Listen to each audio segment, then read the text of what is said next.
শুকরান জাযাকাল্লাহ। গুরুত্বপূর্ণ কিছু পয়েন্ট আমরা আপনার থেকে শুনলাম। শেখ যদি বলতেন, একটি প্রশ্ন এসেছে মিরপুর থেকে, সাইমুম ভাই প্রশ্ন রেখেছেন, আমি বিভিন্ন ট্রাক ড্রাইভারদেরকে ভাড়ার ব্যবস্থা করে দিই, এই ভাড়ার ব্যবস্থা করে দেওয়ার জন্য তাদের থেকে কিছু কমিশন নেই, এই কমিশন নেওয়াটা আসলে ঠিক হবে কিনা? একটি ব্যবসার অন্তর্ভুক্ত। জি, যদি স্বচ্ছতা থাকে, প্রতারণা আশ্রয় না থাকে। সেটি হচ্ছে এমন যে আপনার একটা গাড়ি প্রয়োজন, আমি বললাম আপনি ঢাকার থেকে ধরুন চিটাগাং যাবেন, কত হাজার টাকা আমি আপনার সাথে চুক্তি করলাম যে আপনি আমাকে 10,000 টাকা দিবেন। আপনি বললেন আচ্ছা ঠিক আছে। আমি একজন ট্রাক ড্রাইভারকে বললাম ভাই এই কন্ডিশনে ঢাকা থেকে চট্টগ্রাম যাবে, আপনাকে আমি 8,000 টাকা দেবো টোটাল। উনি যদি রাজি হন তাহলে এটা উনি তো শ্রম দিয়েছেন এবং উনি যিনি মাঝখানে এটা করেছেন উনি এই জ্যাকটা বা এই লাইনটা তৈরি করতে অথবা উনি এখানে ইনভেস্ট করেছেন মেধা, ইনভেস্ট করেছেন তার সময়ে।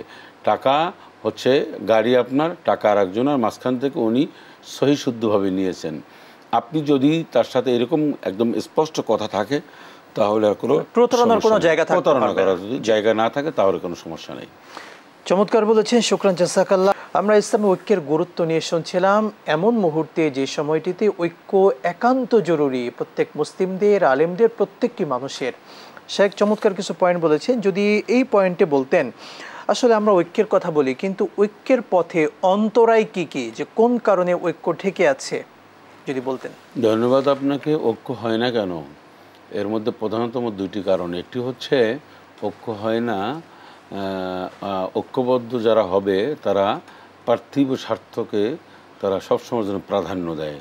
অর্থাৎ পদ পদবী, তারপর টাকা পয়সা, এগুলি তাদের মধ্যে একটা বড় ধরনের কাজ করে।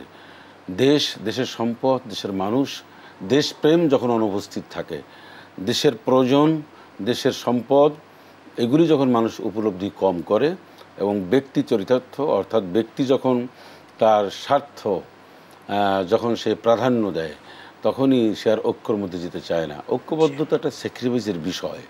ঐক্যবদ্ধ হতে হলে আপনি অনেক সময় পদ পদবি হারাতে পারেন, আপনাকে অনেক সময় স্যাক্রিফাইস বিভিন্ন দিকে করতে পারে, আপনি অনেক স্বেচ্ছাচারিতা করতে পারবেন না, আপনি দুর্নীতি করতে পারবেন না, আপনি দখলদারিত্ব করতে পারবেন না। তাহলে এটার ভয়, এটা হারানোর ভয়, এই অপকর্ম যাতে করে নিজে না করতে পারেন, নিজের গোষ্ঠী, নিজের দল, নিজের দলীয়, নিজের আত্মীয় স্বজন, সেজন্যই ঐক্যবদ্ধ অনেকেই হতে চায় না। কিন্তু সবার আগে তো দেশ, সবার আগে আমাদের দেশ। এই দেশকে বাঁচানোর জন্য, একটি সুন্দর দেশকে গঠনের জন্যে আপনি ঐক্যবদ্ধ না হওয়ার বিকল্প কোনো রাস্তা নেই। আরেকটা হচ্ছে ঐক্যবদ্ধ হওয়ার একটা বিষয়বস্তু লাগে। আমি কিসের ভিত্তিতে হব? কোরআনের কথা আমি বলছি এজন্য যে কোরআনুল কারীম মুসলিম অমুসলিম, মুসলিম নন মুসলিম সবার কল্যাণ নিশ্চিত করেছে, সবার কথা বলে কোরআন। এই কোরআনকে সামনে রেখে, কোরআন কারো দলের না, কোনো গোষ্ঠীর না, কোনো সম্প্রদায়ের না। সুতরাং কোরআনকে যদি আমরা উপলব্ধি করতে পারি, কোরআনের ভিত্তিতে, কোরআনের আলোকে, কোরআনটাকে মূল ফোকাস যদি কোরআনকে রেখে যদি আমরা সবাই চলতে পারি, ঐক্যবদ্ধ হওয়া সহজ।